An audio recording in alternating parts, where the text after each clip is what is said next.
Hi, and welcome to my final video for interpersonal and small group communication. This semester has really seemed to fly by. It seems like it just started yesterday. And it's been really helpful both professionally and personally. I've learned a lot, and I hope that you have all learned a lot as well. I was going to begin my video by talking about romantic relationships. And then the more I thought about it, the more I thought that I would switch to talking about professional and working relationships and those relationship dynamics. But then as I was reading through the book again and rereading some of the chapters and looking at some of the tips, what struck me is that everything, well, it's all connected.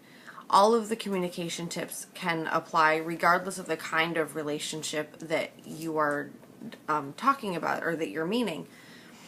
And some of the tips, I've narrowed it down to a few that are a few common threads throughout all of the different types of relationships. And one of the things that's really important in my view is regulating your emotions when you're having to have difficult conversations, no matter what the relationship is with your relationship is with the person that you're speaking with. It is important to not let your emotions get away from you. It is important to recognize how you're feeling, but it's as important or even more important to not allow those feelings to get in the way of what you're trying to communicate to the other person. It's also really important to be aware of what the dynamics are in the relationship and if there's any power struggle, real or perceived power struggles. If you are for example, in a professional relationship, I'm a manager right now. And that's only been a temporary thing. It's been short term so far. But there are some power struggles. It is difficult to go from being just an employee, just a regular person, and to being someone with power and someone with authority. And it's important to be aware of the responsibilities that you have in that position of power. And it's important to realize that even though the transition for you to become a manager is difficult, the transition for everybody else is difficult as well. So it's important to remember, sometimes you may even have to remind that person that you're speaking as a manager at that point. You're speaking as a supervisor, and that it's not a personal conversation. It's not a personal attack. And it's the same, and that translates too into family relationships. There is a power dynamic between parents and children, and even between spouses. And that can be as much as a personality. If you're a quiet person, then you might not feel that you have as much of the power in the relationship as someone that is a little more outgoing or a little more vocal. So it's important to realize those struggles and to be aware of them. It's also important that no matter what kind of relationship that you are in and communicating through is the intimacy with the person. Spending large amounts of time with someone is going to breed an intimacy in that relationship that might not be there with someone that you only see on occasion or only for a few minutes at a time.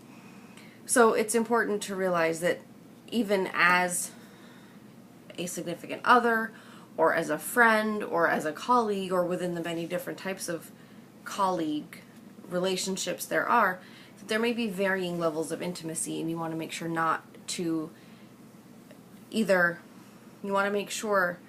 that you're not stepping over any bounds or crossing any boundaries, and where you're not being more familiar than you're needing to be.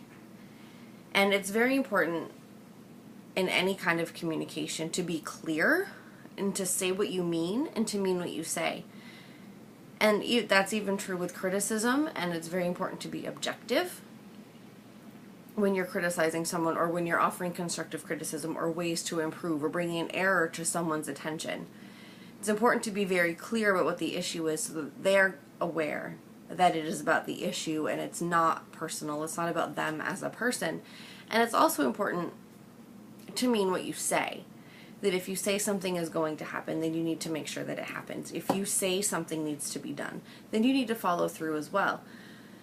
So this all boils down to making sure in any mode of communication that you're being very clear and very honest and thoughtful.